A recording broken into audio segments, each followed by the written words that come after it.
The man lay down in a bathtub filled with ice before committing suicide, then released a deadly jellyfish into the water. Ben chose to end his life in such a painful way because he needed to extract 7 pounds of flesh from his body to save 7 strangers. But he wouldn't save just anyone. The recipients had to be good people. Not long ago, Ben glanced at a text message while driving, causing an accident that claimed 7 lives, including his beloved wife. Even though the police determined that the other car was at fault for driving the wrong way, Ben's guilt made it impossible for him to forgive himself. To atone for this grave sin, he decided to sacrifice his body to complete a redemption weighing 7 pounds. Ben carefully compiled a list of people to save but needed to personally verify their character. The first lucky person was a blind salesman named Ezra. Ben initially accused him of selling shoddy products and then insulted him with harsh words. However, despite Ben's unreasonable provocation, Ezra did not show anger. Instead, he responded with a positive attitude, trying to help. Seeing this, Ben escalated his attacks, mocking Ezra's blindness and saying he would never see the light.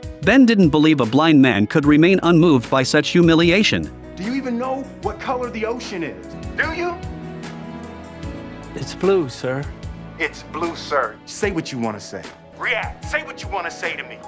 Thank you for calling Cheyenne Meats. That's not what you want to say, you coward. You coward. You blind, vegan, beef salesman, virgin, Bye, coward. Mr. Say Combs. what you want to say. After hanging up the phone, Ben couldn't hold back his emotional breakdown. He shouldn't have cursed a kind and gentle person. He initially planned to donate his eyes to Ezra, but on second thought, he realized that judging someone solely by their work attitude wasn't enough to label them as good. So Ben decided to follow Ezra to observe him closely. Ben saw that Ezra loved music and often played the piano quietly in a restaurant. He carefully approached the women he liked, looking pitifully cautious, afraid of causing any discomfort. Ben couldn't help but ask, You gonna ask her out? No. You never know. Oh. I don't think she sees me.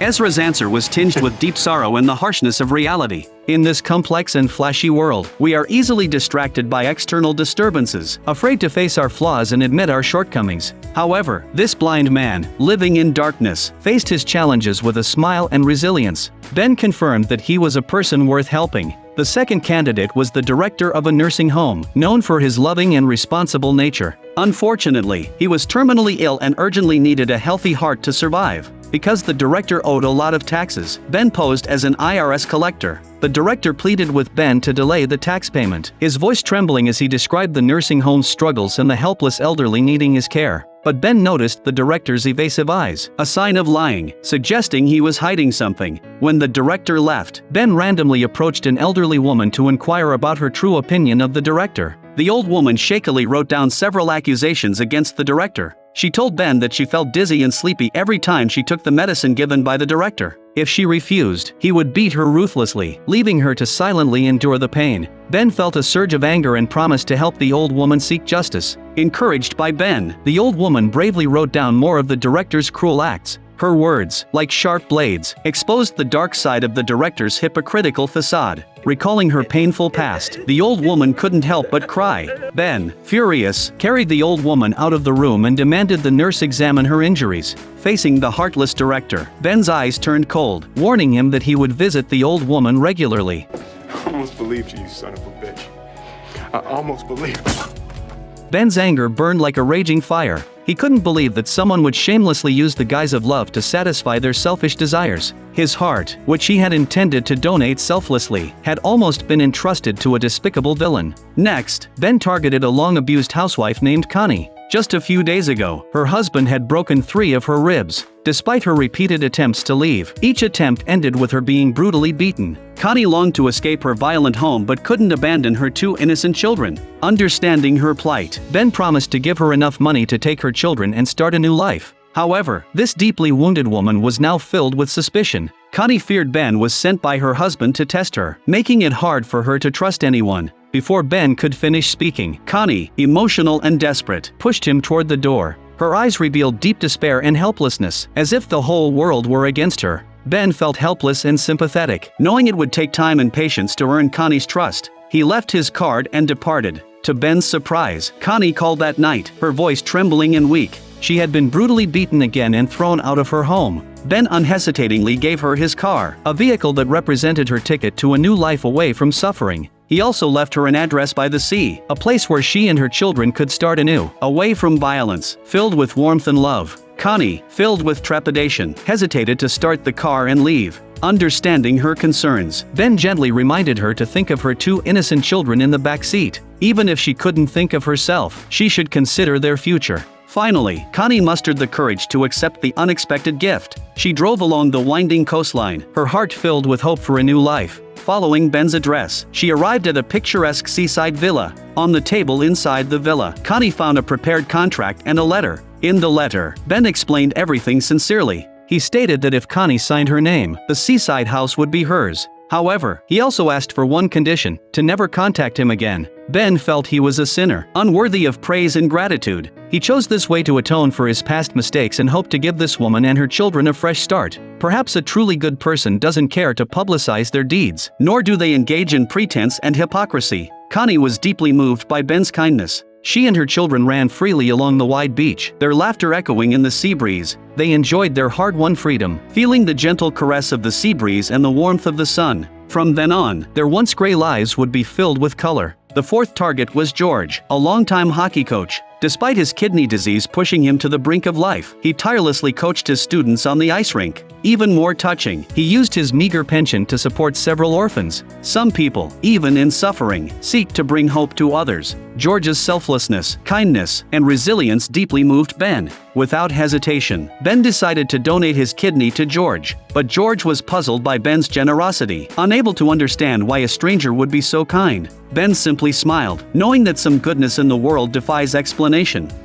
But why me? Because you are a good man, No, really. even when you don't know that people are watching you. The fifth recipient was a black boy with leukemia. Ben's investigation revealed that his family had exhausted all their resources for treatment. Yet, the disease continued to ravage the boy's body, and his life was nearing its end. Despite their dire situation, the family remained supportive of each other, enduring the hardships together. Ben felt the warmth of familial love from them. Coincidentally, Ben's bone marrow was a perfect match for the boys. He signed the donation agreement without hesitation. The bone marrow transplant itself wasn't complicated, but due to Ben's unique condition, he couldn't use anesthesia to alleviate the excruciating pain. Throughout the procedure, he endured the agony of his bone marrow being extracted, feeling as if he were being torn apart. After the surgery, Ben was in such pain that he could barely stand, each step feeling like a 1,000-pound burden. However, he knew he couldn't rest yet, as the other recipients urgently needed his organs. Their lives were racing against time. Ben had to quickly find the final recipient for his heart to complete his last mission. This time, he chose a woman named Emily, who had congenital heart disease. Her medical bills had left her deeply in debt, and she was struggling. Ben posed as an IRS agent and met with her, informing her of the massive tax debt she owed from her hospital stay. But Emily, recently discharged and too weak to work, had no means to repay the debt. They silently looked at each other, ending the meeting in silence. This was just Ben's initial test. The next day, he visited Emily again and found her walking her dog. He offered to help. Through this brief interaction, Emily sensed Ben's kindness and care, lowering her guard slightly. She realized Ben wasn't just there to collect taxes and invited him to her home. Emily's eyes revealed helplessness and hope as she candidly shared her financial struggles and health condition. During their conversation, Emily noticed that Ben seemed more concerned about her health than her tax issues. He even explained ways to delay tax payments. Before leaving, Ben left his card, gently indicating that Emily could contact him anytime. Why do I get the feeling you're doing me a really big favor right now? Because I get the feeling that you really deserve it.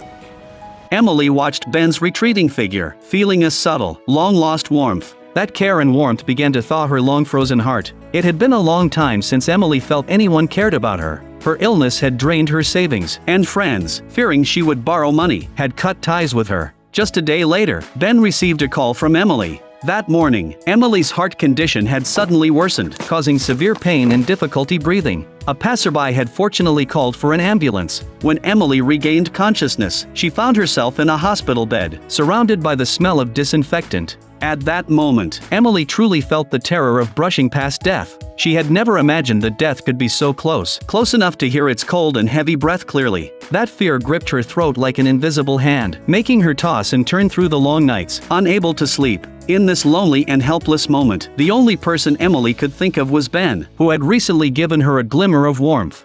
Do you ever think about dying, Ben? Every now and again.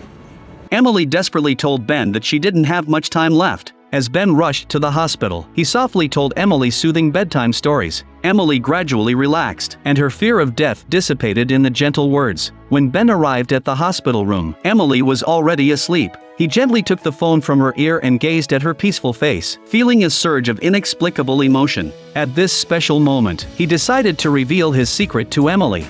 I lied to you. I think about dying every day. Ben did not leave that night but sat by her bedside, silently keeping watch. When Emily woke up and saw Ben still by her side, an indescribable feeling welled up in her heart. Just as she reached out to touch Ben, the doctor brought shocking news. Emily's condition had rapidly deteriorated, and she had only a month left to live. The doctor handed Emily a pager and gravely told her that when it rang, it meant a heart donor had been found. Its ring would be Emily's only hope for survival. Although the doctor tried to comfort Emily with encouraging words, they both knew how slim the chances of a new heart were. At that moment, Emily was essentially given a death sentence, with the sands of her life slipping away irreversibly. Emily tightly held Ben's hand. No matter how optimistic she had been in the past, facing life and death, her whole body trembled uncontrollably. She tried to suppress her inner fear, praying to Ben in a low, trembling voice. Would you stay? Unless you have something else to do. I'd really like it if you stayed. I don't have anything. In the following days, Ben and Emily were almost inseparable. They weeded the garden together, enjoying the simple pleasure of labor. They walked their dog on the hillside, letting their free steps dance to the rhythm of their hearts. They shared their thoughts on the sunlit golden grass, revealing their inner worlds to each other. Ben's once dark life gradually brightened with Emily's presence. However, this newfound love began to shake Ben's resolve to face death. His previously despondent attitude towards life quietly vanished with Emily's companionship, replaced by beautiful dreams of the future. Ben began to imagine a future with Emily, each detail filled with happiness and warmth. But when night fell, Ben's happiness was swallowed by darkness again. Those sorrowful memories resurfaced like nightmares, making it impossible for him to escape his past. The accident had left an indelible scar on his heart. Despite Emily's presence making Ben yearn for the future, he knew Emily's fragile heart couldn't sustain their love. This love was destined to be a struggle without a happy ending. On a stormy night, Ben ran to the hospital and found Emily's doctor. His voice trembling, he asked the doctor how likely Emily was to survive without a suitable donor. 3? 5%? I know. I'm sorry. I wish the numbers were higher. Thank you. Thank you. Fate often mocks the living with absurd strokes. For Ben, perhaps sacrificing himself was the most logical choice. This way, he could atone for his mistakes with his life and save Emily's fragile future. Ben confided his plan to his most trusted friend, asking him to handle the aftermath after his death. However, his friend was furious, cursing Ben. You think I'm gonna let you down now, don't you? I've known you my whole damn life! He couldn't and wouldn't accept losing Ben. Their friendship was deep as the sea. How could he watch Ben walk towards his end? But seeing the resolute look in Ben's eyes, he knew his pleas and attempts to stop him were futile. In a mix of sorrow and helplessness, he eventually agreed to Ben's request. The next day, Ben met Emily for the last time, gently lulling her to sleep. Looking at her peaceful face, Ben felt a mix of reluctance and determination. Then, he turned and walked into the pouring rain, taking out his phone to call his friend. It's time. I love you. Ben returned to his rented room and called Ezra, the blind man he had previously insulted. Ben first apologized for his rudeness, then told Ezra to prepare for surgery, as someone would contact him the next day. Ben then called the emergency center, trying to stay calm, but his voice still trembled. What's the emergency? There's been a suicide. Who's the victim? I am. After hanging up, Ben took out the pre-prepared ice and poured it all into the bathtub. He took a deep breath and slowly, resolutely laid down in the icy water, feeling the bone-chilling cold gradually engulfing his body. Next, he carefully released a creature from a bucket. It was a box jellyfish, one of the most venomous jellyfish in the world, capable of killing 60 adults in a short time. as the venomous creature crawled onto Ben's arm. An unbearable pain shot through his body. He struggled desperately, praying for the pain to end quickly, while trying his best to stay silent, not wanting to alarm the neighbors. In his agony, Ben tore down the curtain, and a sense of suffocation filled the room. Even in his final moments, he didn't forget to leave a conspicuous note by the bathtub, warning the arriving paramedics about the jellyfish. Soon, Ben could no longer feel the pain, his body gradually sinking into the abyss. The accident scene flashed through his mind like a nightmarish memory. His soul fell silent, unable to make any sound. His consciousness slowly drifted away, completely detached from his body. A cold bathtub, a venomous jellyfish, a frozen body, these elements combined into an act of redemption.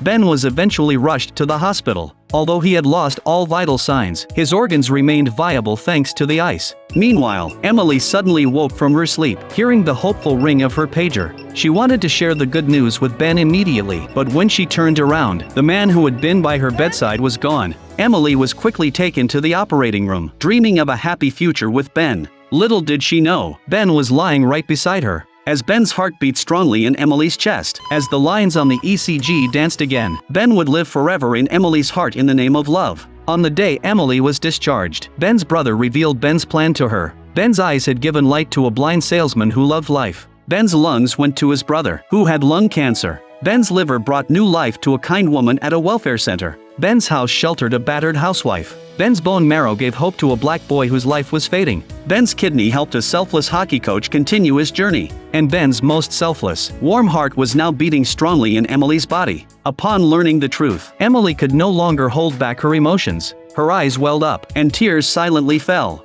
She had once asked Ben, "If my pager rings, if someone donates a heart, if the surgery is successful, if my body doesn't reject it, if I regain true health, will we have a beautiful future together?" Now, all her ifs had come true, but the ending was still imperfect. Time passed, and much later, Emily encountered Ezra, the blind salesman, who had transformed into a true piano teacher. Ezra's once dull eyes now shone brightly, constantly interpreting the charm of music and the vitality of life. After the performance, applause thundered, and Emily felt an invisible force guiding her towards Ezra. When she gazed into those familiar yet unfamiliar eyes, no words were needed. Ezra understood everything. His eyes recognized the heart beating in her chest. It was Ben's heart, their shared memories and emotions. Emily's heart responded to the deep gaze from those eyes. It was Ben's eyes, a silent understanding and connection beyond words.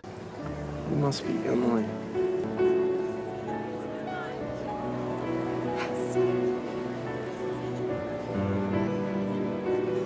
So nice to meet you.